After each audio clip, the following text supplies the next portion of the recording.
I'm going to show you real quick how to chart your deer movement. Now I made up this form. You can download it free at brentsoutdoors.com. It's got 24 vertical columns, one for each hour of the day, 31 horizontal columns, one for each day of the month. So you can chart a whole month's worth of deer movement on this one page. Got a place to put the location of your stand and whatever month it is. Now, if a deer comes in, let's say a doe comes in at 3 o'clock on the first, then you just put a D in the first column here at 3. And this at 6 o'clock, a 6 point comes in, I just put a 6. And so that'll kind of give you an idea of how this is going to go. Now, it doesn't take near as long to chart your movement as you might think, and I'm going to show you exactly how this works in just a second.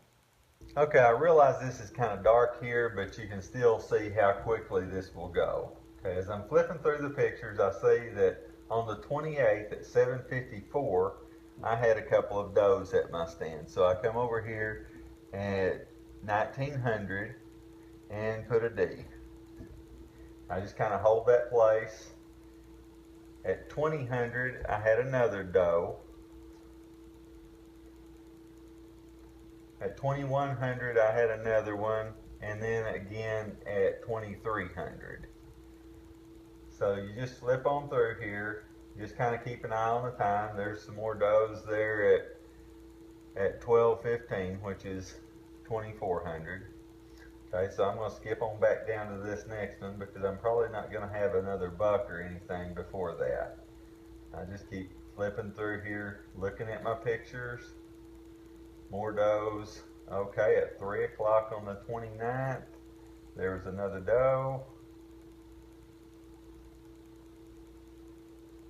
At 12:55 on the 29th, so I come down here to 12 and put a doe.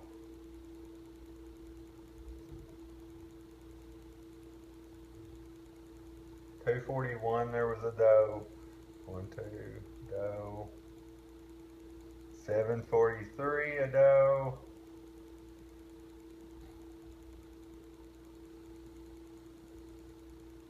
And you just kind of skip on through until something else happens. Okay, there's one at 12:15. It really doesn't take much longer to look at your cards and chart your movement this way than it does if you're not charting. But I'll show you here in just a second what you have as an end result. Okay, on this chart, I've covered up all except for about the last week's worth of movement because the rest of that is irrelevant anyway. I made a mark at approximate daylight and approximate dark, so it kind of give you an idea of the daytime movement that you get. You can see that most of the movement was at night. Now, it wouldn't make much sense to spend time here during the daytime because the chances of seeing something would be pretty slim. However, if I wanted to shoot a doe, there's been a doe here before dark, the 4 out of the last 5 days. So that gives me probably like an 80% chance that there's going to be a doe show up tonight. All right, now that I've got all my stands charted, I'm going to go through and see where I want to hunt this evening. Now, I could probably, on this side, I could probably get a doe or have a good chance at it because it's pretty good evening movement there. This stand had a big 8-point coming in occasionally. Now, he hadn't been in 3 days, so I'm probably not going to hunt that until he gets a little bit more consistent. This stand, and again, I could have a good chance at getting a doe there this evening. Not too excited about that. Now at this stand, I killed a 9-point right here. You can see there was good movement for several evenings there prior to me killing that. That's what you're looking for. You're looking for daytime movement of the bucks. Now they will cycle through your area. If you'll just chart it, they'll cycle through. You can see when they're moving there, spend a couple of days there and get your buck. Not much movement since then, but okay, on this stand, I've got a pretty good 8-point coming in here. He's coming in just after dark and at night.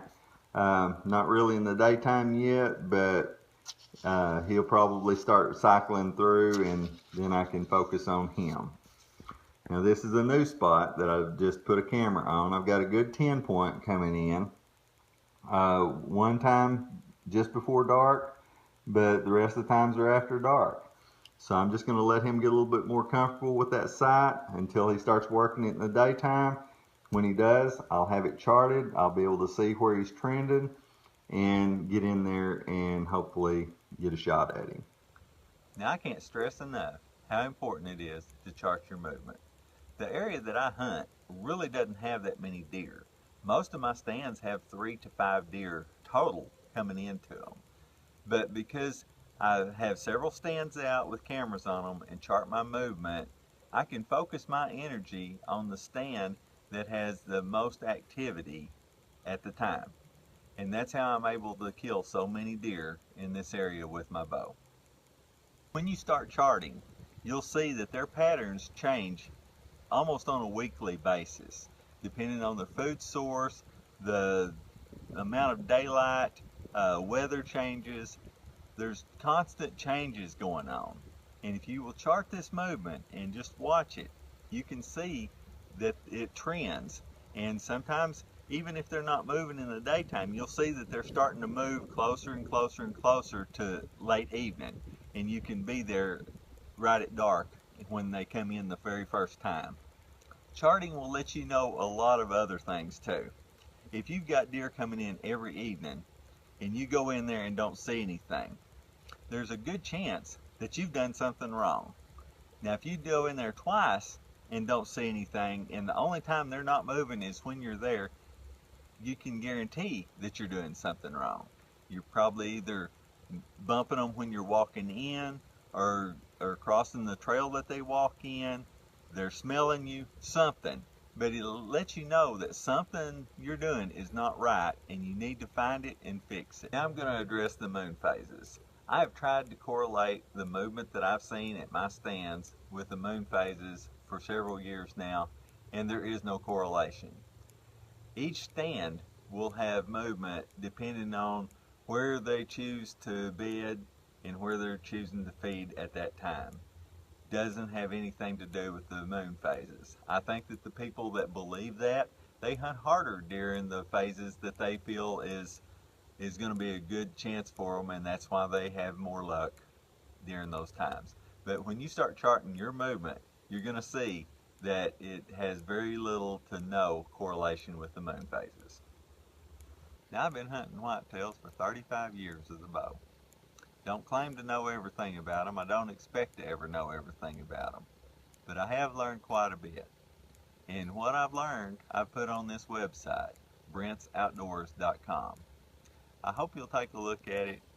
I think you'll find a little nugget or two that'll help you put a buck in the back of your truck. Good luck to you.